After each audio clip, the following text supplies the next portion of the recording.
In January 2024, the Nigerian government suspended its entire multi-billion naira social investment agency, NSIPE. And this agency is the one that, they're in charge of earn power, school feeding, and cash transfer. And all of these programs were altered to investigate operational lapses and alleged malfeasance. Hi, my name is Olufolake, and welcome to day 28 of 30 Days of Policy, a series where I help you make sense of policy. Today, we are digging into Nigeria's National Social Investment Programs, NSIPs, and we're going to be comparing it to that of Brazil. Let's get cracking.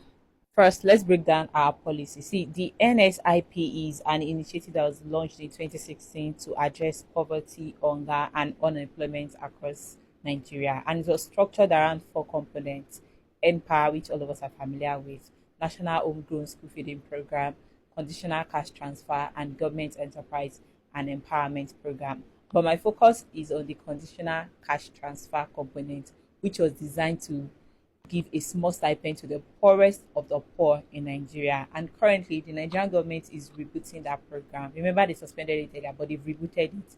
And now the federal government has disbursed about 297 billion naira to 15 families. So the idea is that they're going to send 75,000 naira in 25,000 naira tranches to the poorest and most vulnerable households in a bid to lift people out of poverty. I'm wondering what 75K can do to a household, but that's by the point. So, what is the reality on ground for this policy? Well, the policy's promise has already been shattered by its implementation because the whole system depends on one thing, which is the National Social Register, NSR for short.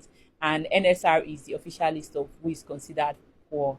But this list has been openly criticized by state governors and even the National Economic Council for lacking credibility because we don't know how people are added, we don't know how it is updated, the public does not trust it. And in a low trust society like in Nigeria, any policy that is built on a list that nobody believes in is doomed to fail, right?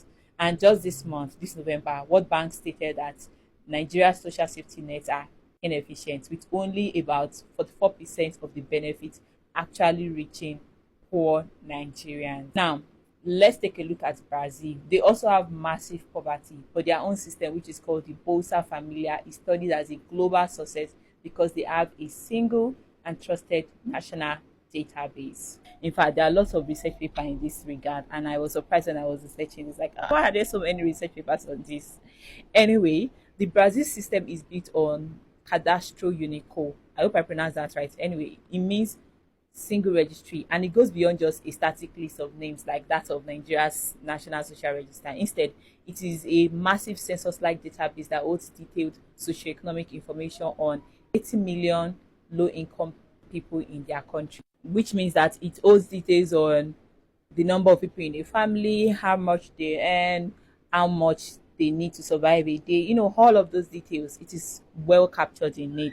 And this database is not influenceable by politicians or by even government because it is local governments who update the database, and families knows that they must keep their info updated so that they can get the current benefit. So how does Bolsa Familia work? See, Bolsa Familia serves over 21 million families, and they use this to enforce strict conditions. They have conditions like, okay, for this family to get the benefit, their children must have about 60 to 85% of school attendance, and that one even depends on age.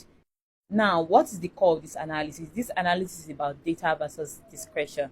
The Nigerian model that we have is managed by a system that's still under investigation.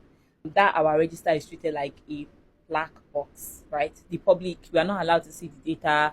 We have no way to verify who is on it or why. We don't even know whether these people are getting money or not. And it creates, of course, with everything in Nigeria, it creates massive suspicion that the system is built on discretion and politics and not data. Whereas the Brazilian model is built on transparency and data. The Cadastro Unico is the single undisputed source of truth because it is dynamic, it is digital based, it is regularly audited, and it is cross-checked and well trusted by the public. So what is the lesson from this? The lesson from this is that Nigeria should try to strive to be a more transparent country. I feel like a lot of things will be better in this country if our political leaders and our government officials, they are more transparent. Transparency can solve a whole lot. Transparency and accountability can solve a whole lot of all these nonsense issues that we have in this country. Anyway, Bye.